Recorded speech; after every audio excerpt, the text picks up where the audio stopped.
So since 2012, if the realities have been collapsing on themselves, that would be the biggest reason why we've been noticing so many changes happening in our known universe from the universe that we came from, because universes that were 100 universes apart or 1,000 universes apart have now collapsed down to this universe. So I mean, you're gonna have an intermingling of people with certain memories. They're gonna remember different things because they literally came from a different dimension. The convergence happens in such a smooth manner, just like how when you make a choice to turn left to go to a store instead of the choice to go right, like that transition happens so smoothly. But basically you made both choices to do both things, and then there ends up being two completely different outcomes. But sometimes those choices will go down different paths and they will converge on the same outcome anyways, but you end up going there on different paths. That would kind of be the explanation of what I think is happening to the universes. So the universes have all gone in different paths and they spread out and they had a whole bunch of options, but now all those options are kind of leading us to the same end story, I guess you could say, kind of like what they do in the RPG games sometimes, and what they did in the adventure books that I used to read when we were younger. So I talked about reincarnation, I talked about the Matrix again, I talked about the Mandela effect. So I want to talk about our egos. If we're living in a Matrix type like video game, like an RPG type video game, as being a higher spiritual being, you're gonna know the difference usually between right and wrong. So that game world body doesn't know spiritual life. It needs a program to function. So I think that that's kind of the biggest reason why we don't even have to think about breathing, right? We just breathe. We don't have to think about our heart pumping. It just pumps. I think that is all a part of the Matrix in essence, doing things that we don't want to do, but things that are necessary for us to exist in this game.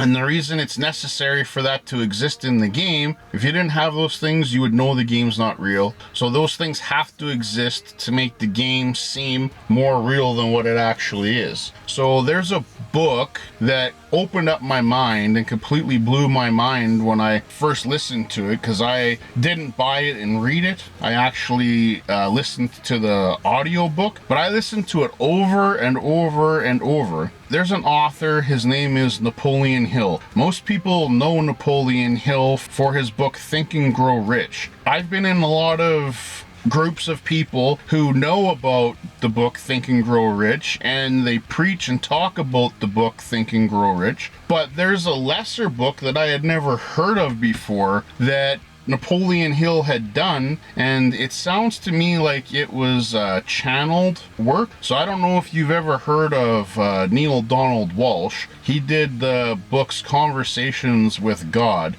Basically the whole book series Conversations with God is a channeled work. He would go in and he would meditate, and then he ask questions and they write down the answers, and he kind of wrote it out as if it was literally a conversation with God, where there's question answer, conversation part, question answer, right? So Napoleon Hill did his book just like that, but I'm pretty sure that Napoleon Hill's book was out way before Neil Donald Walsh's book was. And the Napoleon Hill book I'm talking about is Outwitting the Devil. So it's basically, instead of Conversations with God, it's basically a conversation with the devil. And it's wrote out exactly the same as the Conversations with God series. So it's literally question, answer, and then, a conversation about something, and then question, answer. That's how the whole book goes. So in the book, the devil talks about how he controls us and how he is able to manipulate us in this world. He talks about how he gets us addicted to alcohol, gets us addicted to smoking, and gets us addicted to all these things. And you go and you read the Bible, and the Bible tells you about this being who is evil and nasty and is out to get you and is out to harm you. I don't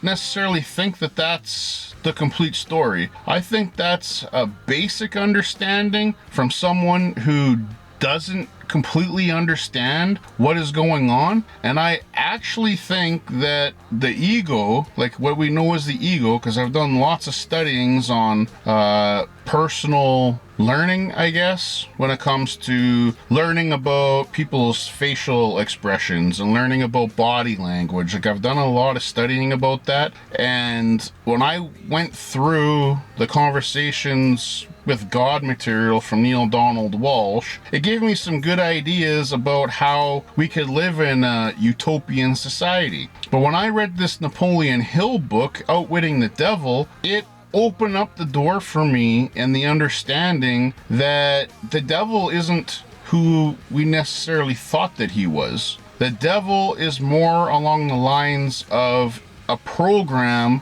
that your body has. So that's why the devil is like materialistic. That's why he gets you hooked on the material world, and that's why it's very materialistic, because it's attached to your body. Spiritual teachers have told us that God is within you, but they've also told you that man is capable of horrible things. Well, the devil is capable of horrible things. So what's the difference between the horrible things that man can do and the horrible things that the devil could do? Probably nothing. And it sounds to me like everyone says and understands that God is omnipotent and God is everywhere at the same time. They believe the devil is the same way, is omnipotent and is everywhere at the same time. I don't personally believe that the devil is omnipotent like God. I think, he might be more powerful than us, kind of like how Q is more powerful than the Star Trek crew, but I don't think he would be as powerful as God. But him being able to access your ego and control you through all your egoic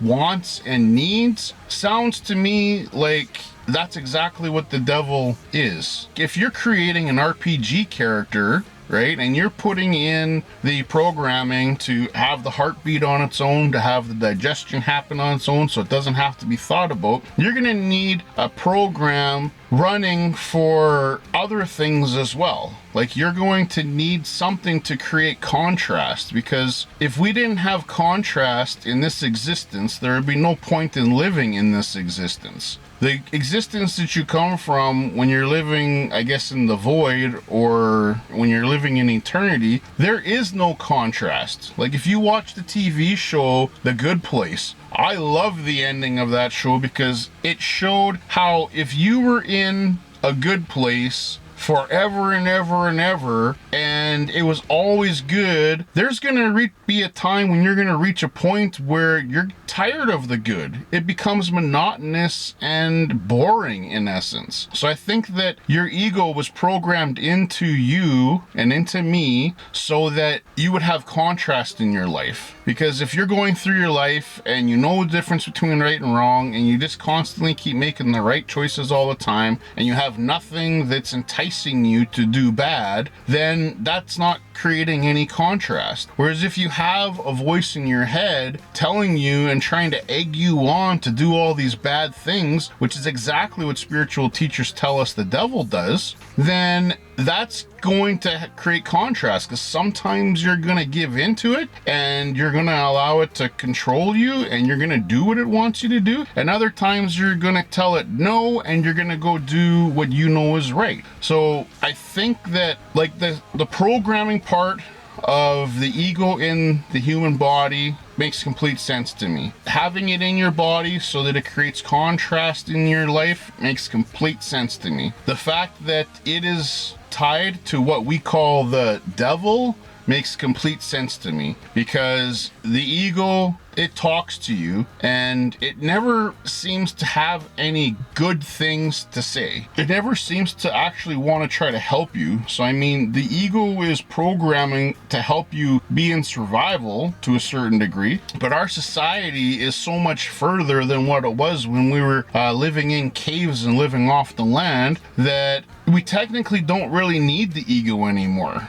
Like the ego was like a warning system for you, kind of like your fight or flight response. The fight or flight response is not a response that you normally think about. It's just an instantaneous reaction that your body does, and it's a reaction that you have. Reaction is programmed into you, because some people, when they hit their fight or flight response, they always fight. Some people, when they hit their fight or flight response, always run. But some people do a mixture between the two, where they'll fight one time and they'll run the next time. So if the fight or flight is programmed within you, the ego is going to be a similar type of programming. It's going to be a programming that is like kind of like a warning system, but we've gotten to a point now where it's not as useful. So it's almost kind of like it's trying to find things to keep itself occupied. It's trying to find things for itself to do. And I mean, that's why there's the belief system of once you tell one white lie, because that one white lie will eventually snowball, and before you know it, you'll be a liar, right? So we've all heard that, and that's basically the same idea as the book Outwitting the Devil. That's exactly what he talks about. He says he gets you to do a little thing. So like one time it's having one drink, but then he constantly keeps trying to snowball it into things that give him more control over you. And that's exactly what your ego does. Your ego is constantly trying to entice you to do something. You know you're not supposed to do it, but sometimes you do it anyways, and then it constantly tries to snowball you into doing more and more and more. So I mean, once you give in to what we call sin, that gives it a little bit more control, so it's a little bit easier to give in the next time, and it's easier to give in the next time, and then before you know it, it's snowballed to a point where you don't even know how to come back from that. Like, that's exactly what the devil does, and that's exactly what your ego's doing. I honestly think that the ego is connected to your body. It's a program in your body, and I honestly think that the devil has access to that ego, and I think that's why the devil knows your most inner thoughts, your most inner fears, and I think that he has access to everybody's ego. So I think that's why when you're hanging around people that are less advanced, that are less spiritual, I think that's why they always constantly seem to find a way to attack. They always constantly seem to find a way in where it just makes your life a living hell. And I think the reason they're so easily able to do that is because the devil's like able to read your ego, and he's literally telling their ego, hey, do this and do that, and that'll get to him. Because a lot of people seem to be living unconsciously. So there's a movie that I really enjoyed. It was an Adam Sandler movie, and the name of it was Click. So the whole basis of the movie is he goes out and he comes across a remote controller, and he's able to pause his life and fast forward his life and rewind his life, right? So he thinks this is the perfect thing, but the one thing he didn't know, every time he hits fast forward, the next time it fast forwards to a further future point. So I mean, the first time he hit fast forward, it might fast forward for like an hour. Then the second time he hit fast forward, it fast forward for like 5 hours. But then before he knows it, he's fast forwarding, and he's like missing complete years, where his body's going around through his life, doing all of his work and doing all the things, but he's living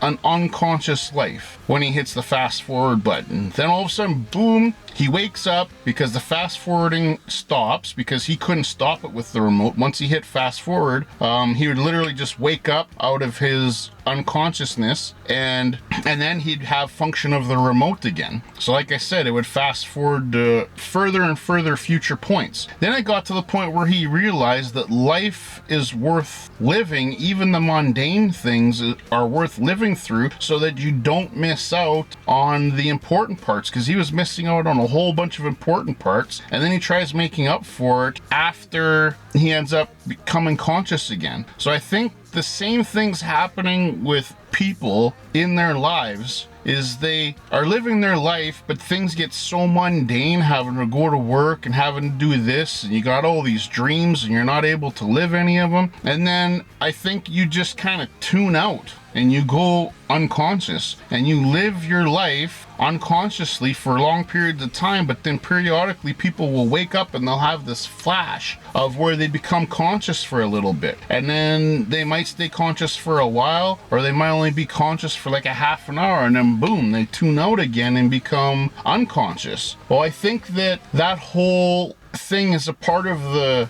devil's programming. So I mean, the more he can make you sin, in essence, and the more things that he can kind of, I guess, get you addicted to, like food, smoking, drinking, whatever, if he can get you addicted to those physical things, then it's almost like he has more power to put you in a trance so that you're walking around subconsciously. And then because he can't control you all the time, you will periodically wake up and become conscious. It seems like a lot of people don't even realize the second that they become conscious. It's almost like that they're so used to being unconscious that they become conscious, they don't even realize it, and so they're easily able to go back asleep. So I think that relates to the Matrix as well, because a lot of people say that it seems like we're living in a Matrix. It seems like most of the people out there are NPCs, so it seems like they're not even real people. It seems like they're just like unconscious zombies walking around. And it seems like that's why there's so much evil in this world, because people are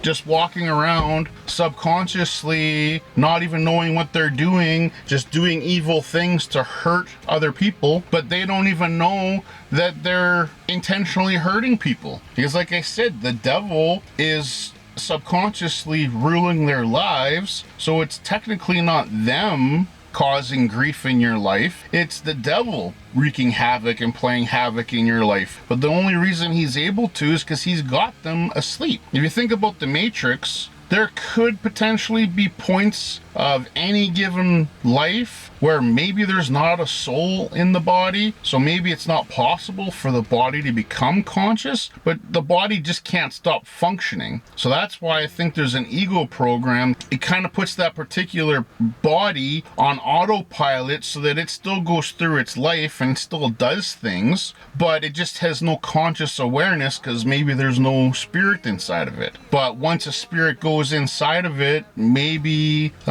if that spirit has an awareness, it's able to kick the devil out or kick the programming out, and it's able to take more control of the body and move itself through that life in a more conscious manner. There has been tons of shows that talk about stuff like this, and I find it very fascinating to think about. Plus, I mean, I like studying science, so science is talking about the same types of things, spirituality is talking about the same types of things, gurus have been talking about these types of things for a long time. So I mean, these are just things that have always interested me, and so I think about them quite often. I think about them a lot. But like I said, that book, Outwitting the Devil, it's almost like it was kind of an awakening moment for me, right? An awakening where I was able to realize, you know, a lot more of the spiritual teachings that people are talking about. And I mean, it all explains everything, like NPCs, existing in the Matrix, people walking around unconsciously, either because the devil put them to sleep or because there's no soul in that body at this point in time, and the body has to continue progressing through its life until one of the souls lines up with its dimension and enters the body. It all makes perfect sense to me. I mean, it's very complicated and there's a lot involved in it, but I mean, like, this whole idea, there's so many things it explains. Like, to me, it explains reincarnation, the multiverses, and the Matrix line up. The Mandela effect makes complete sense as to why it exists if we're living in multiple universes. The fact that we have ego programming, the fact that when we're growing up for the first 7 years of our lives, we're living in a brainwave state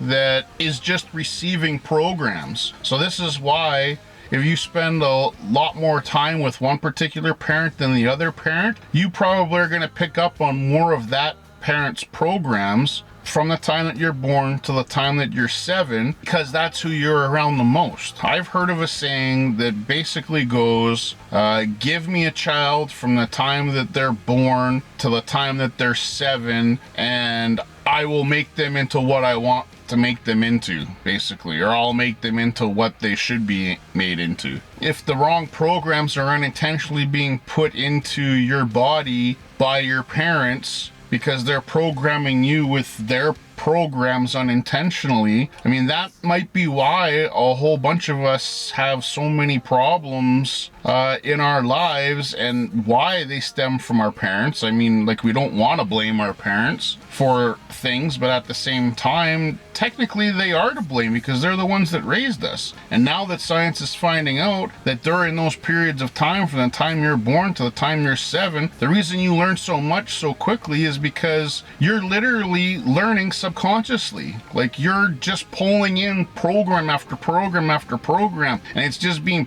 programmed into your subconscious mind where your ego has access to, and it's just, that's how you're able to learn and grow and function so easily as a child. But then when you get older, it's not as easy to bring in new programs. It's not as easy to change those programs. But I mean, people have to go to shrinks and psychiatrists, and they need to go to meditation professionals, and it's all in the means of getting rid of their past crap. And I think their past crap has everything to do with all the crappy programming that they got when they were younger. And that all is connected to the crappy program of the ego that God had to give us so that we could function in the bodies that we are living in. Well, to me, it all makes complete sense, and it all links together. And I mean, the whole idea of reunified theory in science is to have concepts that explain each other and to link everything up. So I don't know what you think about this, but I mean, it's getting dark out, and I could talk about this for days and days, because I mean, there's probably, after all these videos I've done about these topics, there's probably still stuff that I'm missing.